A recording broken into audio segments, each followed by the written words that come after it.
स्वदेश को पहचानिए। श्री स्वामी श्री भोले बाबा जी महाराज। एक सत्संग में बैठे हुए कई विचारवान व्यक्ति आपस में विचार विनिमय कर रहे हैं। एक, क्यों जी, स्वदेश स्वदेश ऐसा शब्द आजकल बहुत सुनने में आता है।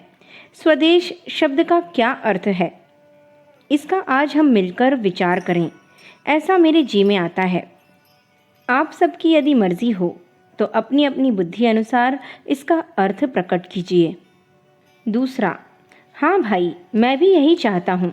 यह विषय बहुत ही रोचक और उपयोगी सिद्ध होगा और इसका विचार हमारे चित्त को आनंद देने वाला और बुद्धि का विकास करने वाला भी ठहरेगा, ऐसी मेरी मति है। शब्दों के अर्थ का समझना समझाना बुद्धि को तीव्र, सूक्ष्म और शुद्ध बनाता है। तीसरा, भाई, स्वदेश शब्द का अर्थ मेरी समझ में तो यह आया है कि यह देह ही स्वदेश है। बाहर के समस्त देश इस देह के ही अधीन हैं। इस देह के लिए ही अन्य देशों की आवश्यकता है। इस देह से ही अन्य देश सिद्ध होते हैं। यह देह जहाँ होता है वहाँ ही हमारा देश हो जाता है। देह नष्ट हुआ कि देश अदृश्य हुआ। न कहीं फिर स्वदेश दिखाई देता है, न कहीं परदेश देखने में आता है। जब तक देह है तब तक देश विदेश का झगड़ा है। देह ना हो तो किसको देश कहा जाए, किसको विदेश पुकारा जाए। जब तक देह है तब तक इस स्वदेश रूप देह को खूब खिलाओ, खूब पिलाओ, पुष्ट करो, पीछे कुछ नहीं है। जैसे बने वैसे इस स्वदेश का उपकार करो, सेवा करो। उसकी सेवा किए बिना यह मेवा नहीं देता। जितनी उसकी सेवा करोगे उतना यह भी हमारी सेवा करेगा। चौथा, भाई, देह को तू देश बताता है, यह तेरा कहना ठीक है। मेरा मत भी ऐसा ही है, परंतु तेरे समान मैं स्वार्थी नहीं हूँ। अपने देह को ही मैं पुष्ट करना और पालना नहीं चाहता। जैसे मेरा देह है इसी प्रकार मेरे माता पिता, भाई बहनों का और मेरे पुत्रों का भी देह मेरा देह है। एक घर में जितने हम रहते हैं वे सब एक देश के होने से एक ही हैं। सबका ही अपने देह के समान पालन पोषण करना चाहिए, यह मेरा मत है। ऐसा मैं करता भी हूँ। सबको ऐसा ही करना चाहिए। किसी ने सच कहा है, सबको खिलाकर सबसे पीछे खाने वाला कुटुंबी धन्य है, यहाँ कीर्ति पाता है और मरने के पीछे देवताओं के दिव्य भोगों को भोगता है। पांचवा, मित्रों, आप दोनों का कथन ठीक है। देह को ही मैं भी स्वदेश मानता हूँ, परंतु आप दोनों के समान संकुचित हृदय वाला मैं नहीं हूँ। मैं तो अपनी जाति भर को अपना देश समझता हूँ और अन्य जातियों को भी अपना देश मानता हूँ। भेद उतना है कि अपने घर वालों को तो अपने धन का यथा योग्य विभाग करके अपने उपभोग में लाता हूँ।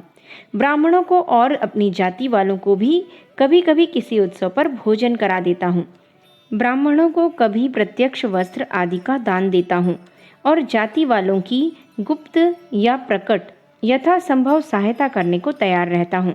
यह बात मैं अभिमान से नहीं कहता, किंतु अपना कर्तव्य ही समझता हूँ। आप मित्रों से प्रसंग आने पर मैंने अपने विचार प्रकट कर दिए हैं, नहीं तो मैं कभी किसी से इस बात को कहता नहीं हूँ। छठा, विद्वानों, मैं भी देह को ही देश मानता हूँ। अपने घर के, अपने ग्राम के, अपने शहर के और अपने देश के सभी प्राणियों को मैं अपना देश मानता हूँ। व्यवहार तो मैं अधिक नहीं बढ़ाता हूँ, क्योंकि व्यवहार के लिए तो घर के ही बहुत हैं। उनके लिए ही महान चिंता करनी पड़ती है। चिंता करने पर भी उनसे यथा योग्य व्यवहार नहीं कर सकता और करने की आवश्यकता भी नहीं समझता, क्योंकि मैंने वृद्ध पुरुषों से सुना है कि शरीर बनने से पहले शरीर का प्रारब्ध बनता है। सब अपने अपने प्रारब्ध की झोली लेकर आते हैं और जैसा अच्छा बुरा थोड़ा बहुत उनकी झोली में होता है वैसा खाते पीते पहनते हैं। ऐसा समझकर मैं किसी घर की अथवा बाहर की चिंता नहीं करता। प्यार सबसे करता हूँ, सबका भला चाहता हूँ। यथासंभव अपने देश की वस्तु ही अपने उपयोग में लाता हूँ और दूसरों को भी ऐसा ही उपदेश देता हूँ। अपने देश का मैं सेवक हूँ, विदेशियों से यथासंभव दूर रहता हूँ। बात यह है कि मैंने ऐसा सुना है कि सब देश वाले अपने देश की बनी हुई वस्तुओं को अपने उपयोग में लाते हैं, अन्य देश की वस्तुएं अपने उपयोग में नहीं लाते।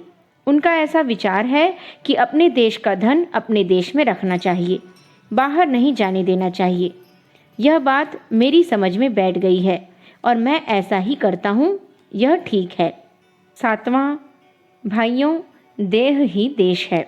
सब देश देह से जानने में आते हैं। देह न हो तो कोई कहीं भी देश न हो भाई। मैं तो पृथ्वी भर को अपना देश मानता हूँ।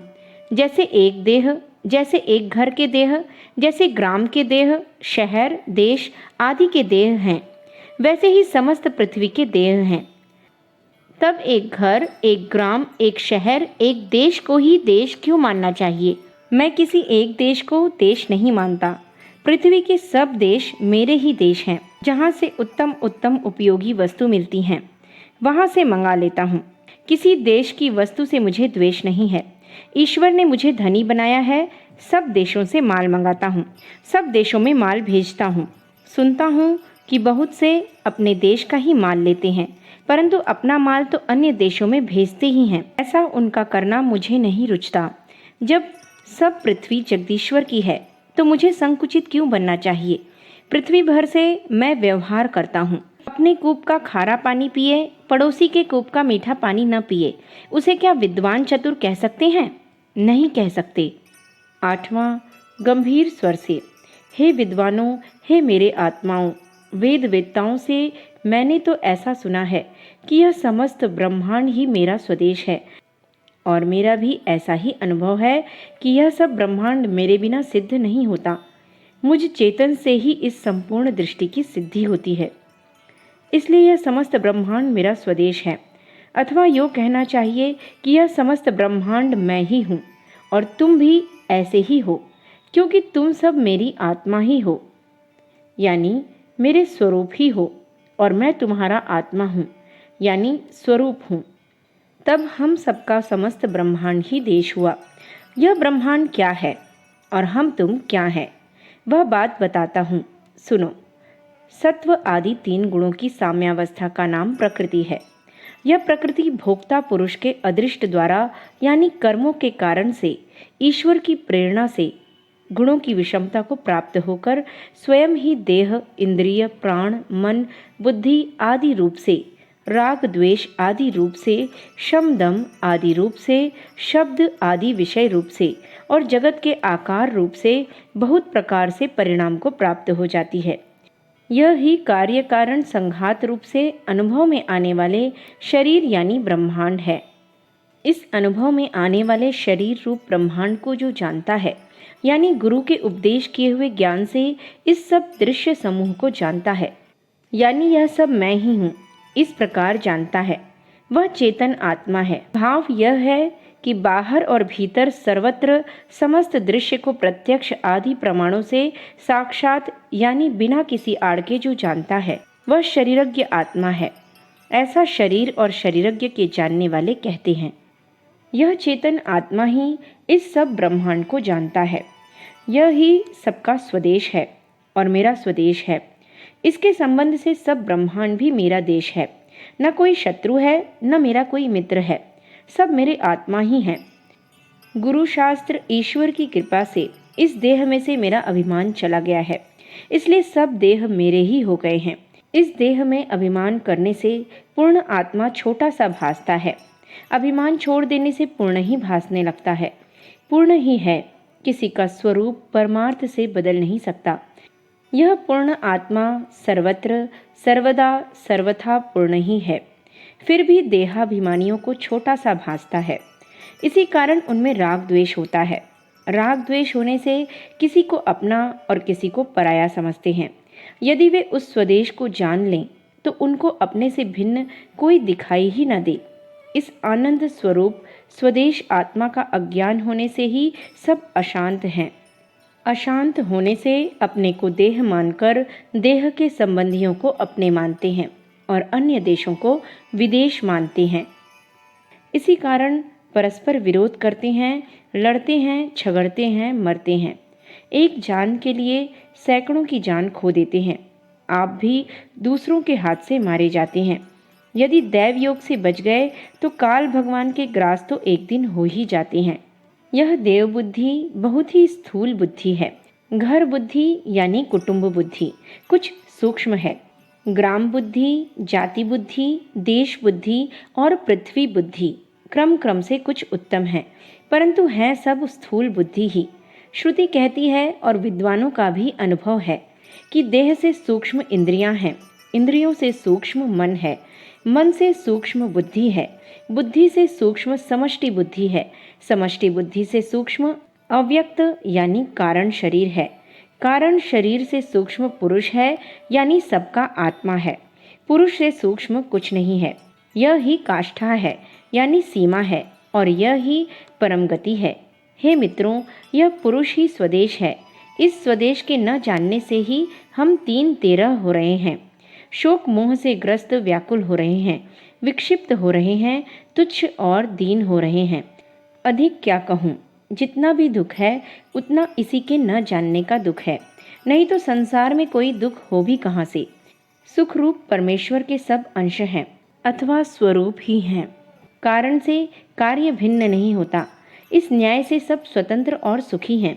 अपने स्वदेश को न जानने से सुखी और स्वतंत्र होकर भी दुख परतंत्र होने का अनुभव करते हैं। यह बड़े शोक की बात है। अखंड ज्योति, फरवरी सन 1952, पृष्ठ संख्या 3, 4, 5।